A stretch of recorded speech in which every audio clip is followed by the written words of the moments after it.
In front of me is Samsung Galaxy M56, and today I would like to show you how you can manage apps permissions.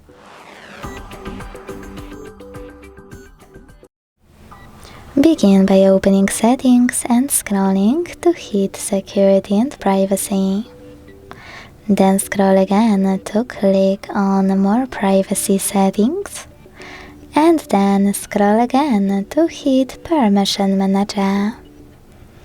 When you finished, tap on one of your device's features to manage and select one of your apps.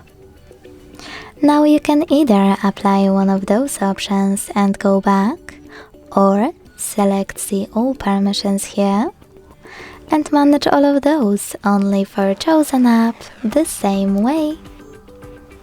Thanks so much for watching. If you enjoyed this video, don't forget to leave a like, comment and subscribe.